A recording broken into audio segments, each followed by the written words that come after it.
This is a CBS News special report. I'm Jeff Glor in New York. Good day. President Trump just spoke at the White House for the first time since a report yesterday that he revealed highly classified information to Russian diplomats inside the Oval Office last week.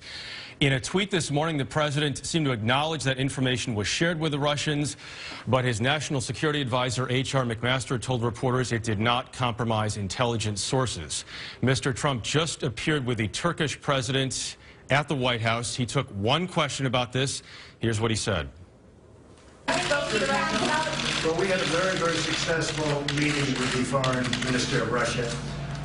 Our fight is against ISIS. As General McMaster said, he said, and I know he feels that we had actually a great meeting with the foreign minister. So we're going to have a lot of great success over the next coming years, and we want to get as many to help fight terrorism as possible. And that's one of the beautiful things that's happening with Turkey. The relationship that we have together will be unbeatable. So thank you all very much. I appreciate it. Margaret Brennan is also at the White House. Margaret, so the White House denied at first that any classified information was revealed. Then the story seemed to change a bit this morning when the president tweeted this, saying it was appropriate. He was doing it for humanitarian purposes. What's the White House saying now? Well, the White House still will not directly refute or confirm that it was classified information that was shared, though they have said, yes, indeed, it was about terrorism and the threat to airlines. What you just heard from the president was him really resting once again on the credibility of his national security advisor, General McMaster, who came to the podium to defend the conversation that the president had in the Oval Office with Russia's top diplomat, during which he shared information about that threat in regard to airlines and what we believe is ISIS. But they will not in any way comment on the content of that conversation. What we know is that they are strenuously denying that there was anything that compromised national security. They will not clarify whether the same information was also shared with our allies.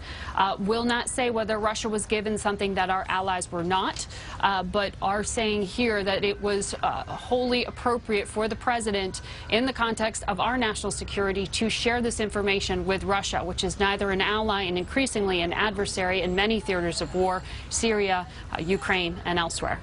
Margaret, McMaster is trying to explain this in part by saying that some of this information may have been available open sourcing. Someone could have found it. That is what he said, but he also, at the end of his brief remarks, said that the president wasn't aware of the provenance, the source of the information that he shared. He was not aware as to its classification level as well. So it's not necessarily actually clearing up the issue here to say that the president shared something he wasn't fully in understanding of the impact would be in doing so, because of course some of the concerns that have been raised by the Washington Post and other publications are that this disclosure could in some way put the foreign intel source in jeopardy, or put the flow of information, that information sharing itself with the United States, in potential jeopardy. So the White House is really pushing back, saying that this was wholly appropriate on the president's part, but as to the secondary implications of this, we will have to wait and see whether this truly does impact intel sharing with some of the partners that the U.S. does rely on when facing this transnational threat of terrorism.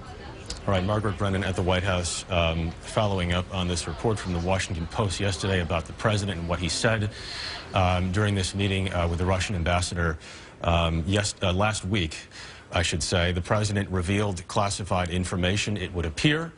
The White House denied this yesterday, that any classified information was released. They continue at this point to deny that, but the president did explain this morning in a tweet saying it was appropriate to say whatever he said. He took one question at this press conference. Much more about this on your local news on this CBS station, plus our streaming network, CBSN. We'll have a full wrap-up on the CBS Evening News with Scott Pelley. Until then, I'm Jeff Glor, CBS News, New York.